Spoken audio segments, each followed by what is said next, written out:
한 주간의 이슈, 우리 김동현 파트너의 시선에 들어왔던 이슈들 어떤 게 가장 먼저 눈에 들어오셨나요? 사실 지난 주말부터 따지면은 트럼프와 시진핑, 시진핑이 바로 나선 건 아니지만 네. 트럼프의 입을 통해 가지고 굉장히 시장이 급변하는 모습을 다시 한번 보여줬다는 게 가장 특징적이었다고 보겠는데요.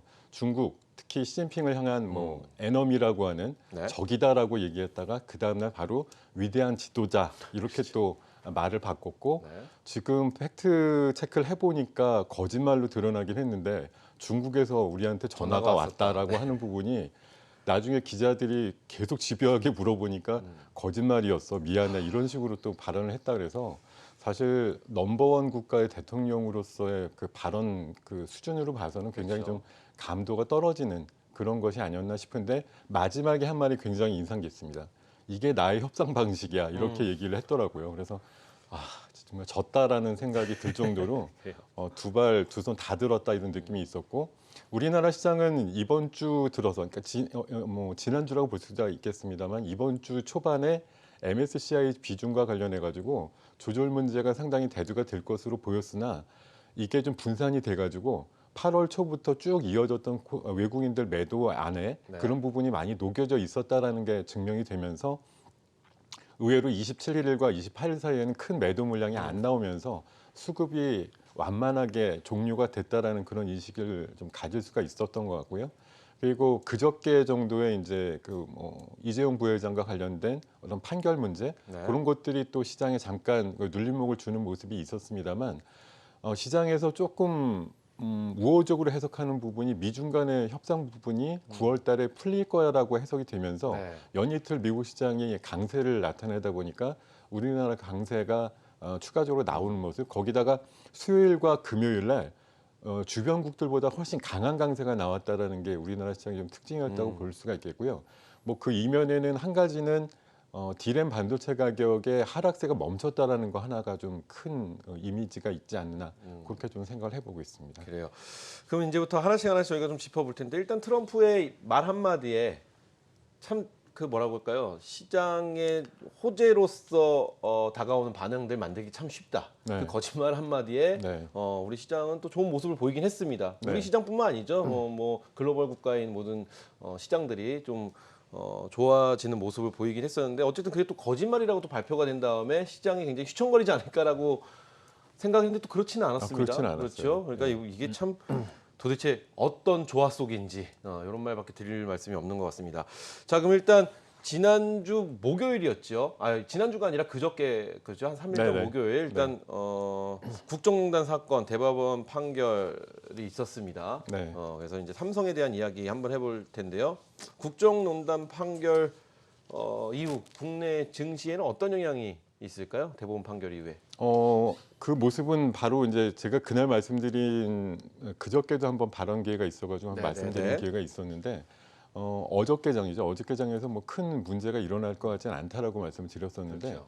어제 시장은 물론 다른 재료들이 같이 버무려져서 반등이 나오다 보니까 좀 이슈가 묻혀 있는 모습이긴 한데 그 내부적으로 들여다보면 어제 시장에서도 삼성 관련주라고 삼성그룹주라고 분류될 수 있는 종목들은 시장의 반등을 오롯이 따라가는 모습은 아니었거든요. 네. 그러니까 아직까지는 조금 갸우뚱하면서 삼성의 어떤 비전이라든가 미래 투자 계획에 대한 발표가 조금은 지연되지 않을까 하는 우려감을 여전히 시장에서는 조금 내포되는 상태로 보여주지 않았나 생각이 들고 어제 하이닉스가 굉장히 강한 모습이 나오는 반면에 삼성전자는 그 반응도가 한 3분의 1 정도밖에 나오지 않았다는 그런 모습을 보더라도 시장의 아직 모습이 어떤 그 이재용 부회장의 판결 이후에 조금 더 시장을 좀 관망 상태로 좀 보자. 어떻게 삼성에서 물론 그 입장문이나 이런 것들은 빨리 발표가 됐고 수습을 빨리 하려는 움직임도 있고 사실 내부적으로 분석을 해보면 그렇게 불리하진 않았던 판결이었다라는 일부 시각도 있기 때문에 그래요? 네. 사실 어떻게 보면은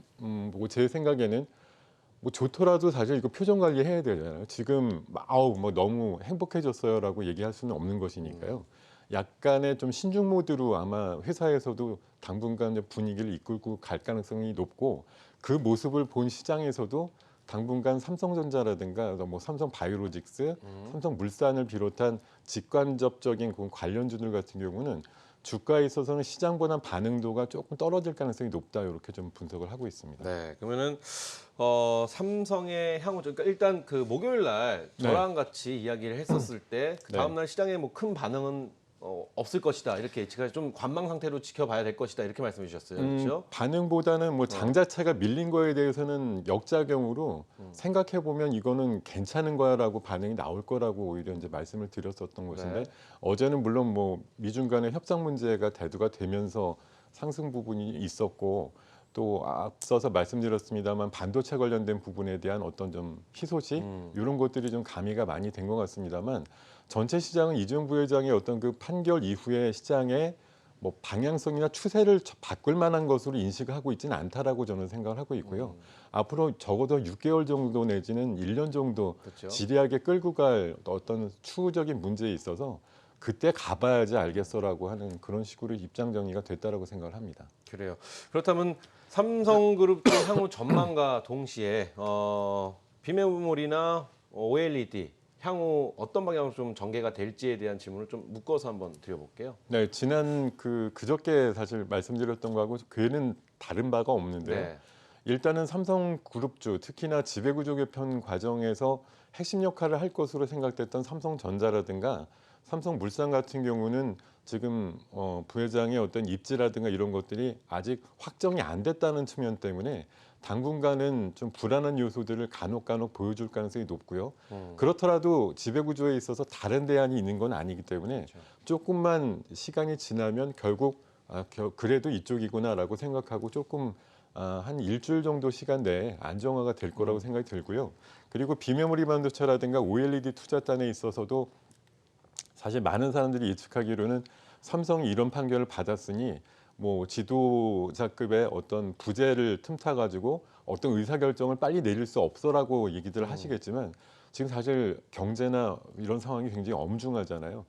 6개월이나 1년 내 이후에 어떤 판결이라든가 선고에 따라 가지고 어떻게 될지도 모른다라는 것 때문에 의사결정을 느리게 할 것이 아니라 오히려 그렇기 때문에 불안하니까 지금 당장 남아있는 시간 동안에 빠른 의사결정을 해야 된다라고 하는 당위성을 더 느끼게 될 것 같고요. 그렇기 때문에 어떤 뭐 예정돼 있는 수준에서 그 타임 테이블이 뒤로 갈 것 같지는 않다는 생각이고 정해진 시간대대로 발표 계획은 발표를 할 것이고 그에 따라서 뭐 수혜를 받을 것으로 보이는 OLED 장비단이나 소재단의 종목들 그리고 비메모리 반도체 관련주들에 대한 장비주들 이런 것들의 움직임은 흔들림이 크게는 없을 거다 이렇게 생각을 하는데 단 한 가지 이제 문제는 항상 편안하게 주식을 수익을 올리게끔 만드는 경우는 없다라는 거죠. 항상 고민하게 만들고 이게 될까 안 될까를 여러분들한테 항상 숙제로 쥐어진 상태에서 주가가 움직이지 이거 무조건 100% 됩니다라고 해가지고 몰아가게끔 분위기를 조성하지도 않고요.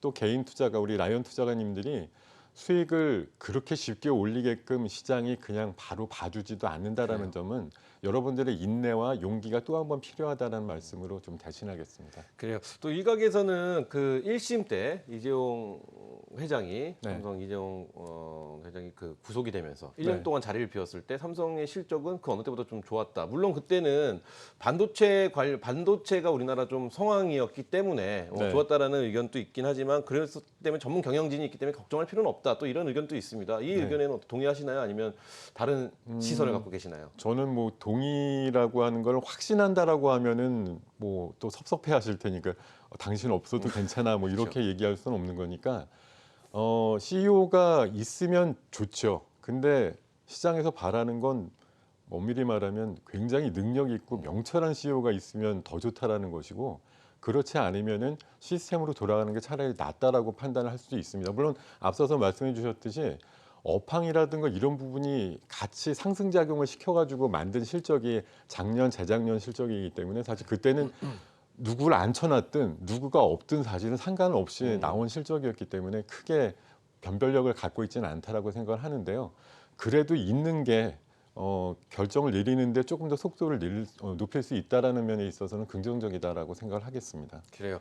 그러면은 국정농단 사건 대법원 판결에 관련돼서 마지막으로 이거 하나만 여쭤보겠습니다. 네. 삼성바이오로직스 네. 얘기를 안 할래 안 할 수가 없는 상황입니다. 네. 향후 전망 어떻게 예측하시고 또 지금 삼성바이오로직스를 보유하고 계신 분들 네. 어떤 대응 방법이 필요할까요? 사실 어제 같은 경우도 아침에는 뭐 시장 분위기 때문에 잠깐 반짝을 했다가 네. 조금 여전히 눌림목으로 보합 정도 이하로 이제 마감이 되는 그런 모습을 나타냈기 때문에 역시 삼성전자 지배구조 관련한 개편 문제라든가 삼성바이오 뭐 삼성물산까지 거슬러가는 어떤 그 합병 문제 이런 것들에 대한 그 잔여 지지는 아직까지는 남아 있다는 생각이고 법리적으로만 보면은 삼성바이오로직스와 관련된 뭐 재판이라든가 소송 이런 쪽에 약간 불리한 영향을 가져올 공산이 크다라고 지금 시장에선 인식을 할 수밖에 없는 네. 재료로 작용을 하고 있기 때문에 당분간은 아마 보수적인 관점으로 보시는 게 맞는데요. 저는 뭐 하락의 어떤 뭐 프로테이지로 굳이 표현을 하자면은 한 3% 내지 5% 이내로 막을 수 있는 재료라고 생각이 들고 네. 앞으로 뭐 법리 공방이 굉장히 치열할 것으로 보입니다만 저는 기본적으로 그렇게 생각합니다. 그러니까 지금 수사는 굉장히 강도를 높이지만 실제 일어나고 있는 뭐 경영진에 있어서의 그런 뭐 구속이라든가 이런 문제는 실제 발생되고 있지 않거든요. 그러니까 수사를 하는 것과 또 판결을 통해 가지고 나오는 부분은 좀 별개다라고 오히려 저는 생각을 하기 때문에 나중에 결과값은 아마 시장에서 우려하는 것보다는 긍정적으로 나오지 않을까 그렇게 예상을 하면서 지금 갖고 계신 분들의 지금 뭐 며칠간은 소강 상태를 보일 수밖에 없지만 저 역시도 마찬가지인데 이번 주 주중반 정도 넘어가면 네. 역시 좀 이런 이슈가 잠깐 수면 아래로 내려가면서 정상화되는 그런 움직임을 어. 가져올 거라고 생각하고 있습니다. 그래요. 그렇게 예측을 해 주시고 계시군요. 좋습니다. 그러면은 뭐 요번 대법원 판결에 관련돼서 더 하실 말씀 없으시면 다음 주에 한번 넘어가 볼까요? 네, 다음 주제 네, 하죠. 좋습니다. 예. 백색 국가 얘기를 좀 해야 될 것 같습니다. 네. 지소미아 관련된 28일부터 배제를 하는 걸 시행했습니다. 일본에서. 자, 지소미아 종료 결정. 도대체 우리 증시에 어떤 영향을 어떻게 좀 줄까요? 이게 어떻게 느껴질까가 제일 궁금합니다. 그러니까 시장에서 원래 지소미아 관련해서 생각했던 것에 비해서 이것도 마찬가지인데 시장 반응은 굉장히 다르게 나오고 있는 상황이거든요. 지금 28일 날 전후해 가지고 만약 지소미아 결정은 22일 날 나왔던 네, 거고 네, 그렇죠. 백색 국가 그 시행이란 부분은 28일 날 그러니까 22일 날 우리나라가 어떤 식의 이제 그 카드를 던진 거죠. 지소미아 관련해 가지고 네. 이런 파문이 있었을 때 일본이 또 반작용을 일으켜 가지고 백색 국가 뭐 시행과 함께 굉장히 많은 품목에 대한 규제를 아울러 발표할 거다라는 생각들을 좀 많이 하셨던 걸로 생각이 드는데 오히려 27, 8일 전후 지나고 나니까 일본의 반응이 오히려 굉장히 없어요. 아무 반응도. 거기다가 뭐 잘 아시겠습니다만 그저께 저녁 때 그 애진가스 관련된 부분에 대해까지도 네. 수출 허가를 내줬기 때문에 그렇죠. 오히려 어떻게 보면 굉장히 전략적으로 움직인다라는 생각을 하지만 증권 쪽의 한정에서 보면은 뭐 잔뜩 기대를 했던 추후에 품목이 될 수도 있어라고 생각했던 뭐 탄소 섬유라든가 공작 기계 쪽은 물론이고 기존의 3대 소재 쪽 비롯해서 소위 애국 테마주로 일컬었던 그런 종목들까지도 굉장히 알아서 제풀에 지치는 그런 모습이 한 3일째 지금 계속되고 있거든요. 그러니까 대부분의 종목군들이 일본에서 반작용을 크게 하면서 우리와 한일 간의 감정 싸움이 더 크게 벌어질 거야라고 생각했던 거 이면에 반대로의 어떤 상황들이 펼쳐진다 보니까 네. 주가에 있어서는 사실 시장은 오히려 안 돌아지만 관련되는 섹터라든가 이런 쪽에 속해 있는 기업들 같은 경우는 오히려 뭐 한마디로 흥미를 좀 느끼지 못하는 그런 상황에서 주가가 좀 반락하는 그런 모습이 어제 심한 그 상승장 반등장 속에서도 웬만한 종목들은 거의 한 7, 80% 이상은 해당되는 종목군들은 마이너스에 가까운 그런 흐름을 보였기 때문에 지금 뭐 백색 국가 제외 관련해서는 뭐 그저께도 말씀드린 바 있지만 미국이 지소미아 관련해서 우리나라에 그 일정을 정해준 게 있어요. 11월 22일까지 되돌려놔라. 그러니까 지소미아 폐기를 다시 번복을 해다오라고 얘기했던 부분까지는 네네. 일본에서 미국의 저 발언을 갖고서 저때까지 어떤 식으로 좀 지켜보자라고 나올 가능성이 크고요. 제한적인 소재에 있어서의 그 공급 가능성은 오히려 더 높아졌다라고 볼 수가 있고 앞으로 아마 제 예상대로면 그 폴리이미드 필름 같은 경우도 더 수출 허가가 나올 거예요. 그리고 개별적인 품목 규제는 11월 중순 정도까지는 일어나지 않는다라는 가능성이 높기 때문에 지금 잔뜩 우리가 웅크리고 다음번 뭐가 나올 거 없을까라고 많이 기대하면서 7월 중순 이후에 형성됐던 많은 섹터의 부분들이 사실은 개점 휴업 상태를 가져올 가능성이 높다라고 판단을 네. 하고 있고, 그건 주가로서 연결을 하게 되면 관심도가 떨어지고 쉬어가는 구간이라고 생각되니까 주가 면에 있어서는 큰 반등을 주기가 상대적으로 어렵고 7월 달 이후 8월 중순까지 형성됐던 큰 반등폭에서 상승폭에서 일정 부분 가격 조정과 기간 조정이 나올 수밖에 없다라는 그런 결론을 가지게 됩니다. 그래요. 지금 한미일이 진짜 뭐 총칼 없는 전쟁 중이라고 저는 생각을 합니다. 뭐 미국은 뭐 아니라고 할 수 있지만 미국이 또 어디에 힘을 좀 실어주냐에 따라서 분위기가 많이 바뀌고 있는 이런 모습을 보이고 있는 형국인데요. 네. 또 뭐 미국에서 일본의 표현을 좀 힘에 실어주는 거는 방위비 분담금에 관한 좀 뭐 협상에 대한 좀 유리한 지점을 차지하기 위한 부분도 분명히 내포되어 있다라는 생각도 가져보면서 또 하나 굉장히 궁금한 것 중에 하나가 애국 테마주의 향방입니다. 네. 향후 이런 여러 가지 국제 정세에 따라 분위기에 따라 우리 애국 테마주가 어떤 방향으로 움직일 거라고 예측을 하시고 또 어떤 대응 전략이 필요할지도 한번 좀 디테일하게 말씀해 주시면 도움이 될 것 같습니다. 방금도 뭐 비슷한 말씀을 좀 드리긴 했는데요. 네. 소위 이제 애국 테마주, 뭐 크게 분류를 한다 그러면은 뭐 근데 사실 애국 테마주라고 하기에는 조금 그 품목의 어떤 그 경중으로 보면은 사실 좀 경량제에 좀 가깝다라고 할까요? 사실 뭐 일본하고 마냥 맞선다라고 봤을 때 굉장히 무겁고 더 큰 아이템도 있었을 텐데도 불구하고 사실 애국 테마 그래가지고 나오는 그 아이템들이 사실은 조금 그 뭐 생활 필수품일 수도 있고 생활 소비재 쪽으로 봤을 때 약간 가벼운 것들에 좀 한정돼 가지고 종목들이 움직이지 않았나 생각이 드는데요. 물론 7월 달 이후에 의미 있게 뭐 주문량이 늘어난다든가 이런 모습을 보여줘서 3분기 실적상으로 조금 개선됐어라고 하는 걸 보여줄 만한 기업들도 있습니다. 네. 근데 그런 것들이 나오려면 공교롭게도 11월 중순 정도 돼야지 3분기 실적이 대부분 발표가 될 테니까요. 그때까지 지금의 기대감을 안고서 한 2달 반을 끌고 갈 수 있을 거냐? 거의 자신감이 없다라고 저는 생각을 하고 있고요.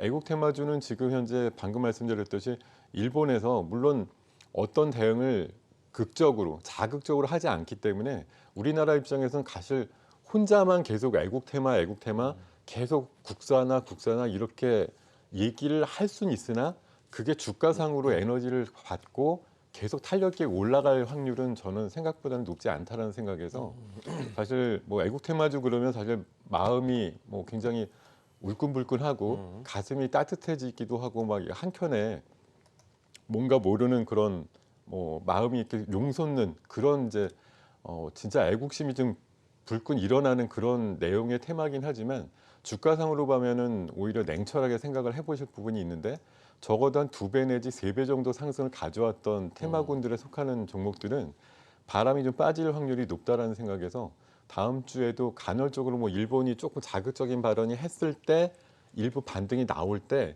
물량을 조금씩 축소하시는 그런 전략이 맞다고 생각하고요. 네. 이 관점은 11월 중순까지는 유지한다. 이렇게 일단 시한적으로도 못을 박아놓겠습니다. 그래요. 좋습니다. 이렇게 해서 저희가 이슈들 크게 두 가지 국정농단 대법원 판결 부분과 그리고 또 백색국가 배제 시행이 된 부분을 이야기해 봤습니다. 또 우리 추가로 하실 말씀 있으시면 또 해주실 만한 것들 뭐가 있을까요? 글쎄요, 뭐 지금 뭐 이제 애국 테마주들 또 본의 아니게 아니면 시장에서 워낙 주도주라고 하니까 또 소재단의 종목들 이런 것들 같은 경우도 사실은 뭐 언론에서 굉장히 자극적으로 유도하는 부분이 있거든요. 이거 아니면 안 돼. 아 얘네들이 우리나라 산업을 뭐 뒷받침할 거. 물론 시간이 지나서 그렇게 되면 좋고 그렇게 되었으면 하는 것도 제 생각이기도 하지만 사실 지금 주가 면에 있어서는 실적의 개선도나 이런 거 대비해서 항상 먼저 치고 올라가는 면이 컸기 때문에 일단 먼저 진짜 뭐 선당후사라고 할까요? 일단 뭐 잘 되는 건 나중 얘기인데 일단 주가부터 일단 반응이 너무 빨랐다는 측면을 이해를 하시고요. 많은 테마성 종목들이 과거에 보여줬던 사례처럼 어느 정도 기간이 지나면 거의 원위치되는 확률이 많기 때문에 이런 것들에 대해서는 사실 어떤 신선한 테마가 들어왔을 때 우리한테 제시가 되었을 때 누구보다도 빠른 움직임으로 진입하시는 건 환영인데요. 정말 한 입 빨리 베어 먹고 나오시지 않으면 테마주 나중에 뭐 후발주자로서 참여하시게 된 이후에는 예후가 거의 좋지 않았다는 걸 많은 경험치를 통해서 저도 느꼈고 아마 우리 야연 투자가님들도 느끼실 거라고 보기 때문에요. 지금 망설여서 또 다음번이 있겠지라고 생각하시는 것보단 일정한 수준 이하의 어떤 손절 라인까지 주가가 밀리는 상황에서는 과감하게 끊는 전략이 훨씬 더 유리한 결과를 얻는 경우가 많았다는 걸 꼭 기억하셨으면 좋겠습니다. 그래 좋습니다. 자 이렇게 해서 한 주간의 시장 이슈들 저희가 점검을 해봤는데요. 이제 또 굉장히 중요한 시간입니다. 다음 주의 전략. 근데 오늘 또 8월 말입니다. 네. 그래서 9월 전체적인 전망.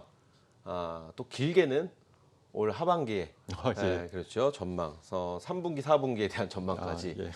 되시겠죠. 네. 일단 다음 주에 전망부터 한번 저희가 살펴볼 텐데요. 무슨 뭐 다음 주에는 이제 9월이니까요. 9월 네. 우리 시장 어떤 전망을 하고 계신지가 굉장히 궁금해지는 게 또 많은 분들이 연초나 중반쯤에 9월부터 우리 시장이 좀 괜찮아지지 않을까라는 의견 많이들 보여주셨는데 우리 김동현 파트너는 어떻게 생각하고 계신지 궁금합니다. 네, 혹시 뭐 연말 전에 또 기회가 돼가지고 나오면 연말까지의 어떤 전략을 또 말씀드릴 기회가 있을지 모르겠는데 네. 제가 뭐 간혹 진짜 뜨문뜨문 나오는 경우에 해당이 되기 때문에 장기적인 기간까지도 일단 좀 봐드리는 게 맞지 않을까 생각이 듭니다. 네. 일단 9월에 한정해가지고 먼저 말씀을 드리면 7, 8월 달 굉장히 힘드셨죠. 그러니까 외국인들의 매물도 매물대로 소화를 해야 되는 어떤 수급적인 불리함도 있었지만 여러 가지 우리나라를 둘러싼 굉장한 환경들이 총체적으로 악재가 굉장히 많았던 것으로 생각됩니다. 네. 제가 뭐 나열을 굳이 하지 않더라도 거의 따져보면 한 10개 이상의 악재가 우리나라 시장을 엄습을 해왔기 때문에 이런 것들을 온몸으로 받았던 것들이 8월 하순까지의 시장이었다라고 보시면 될 것 같고요. 일단 굉장히 많이 화살을 맞았는데 그럼에도 불구하고 여러분들이 잘 버티셨기 때문에 어저께 같은 유종의 미에 가까운 그런 시장을 맞이하지 않았을까 생각이 들고요.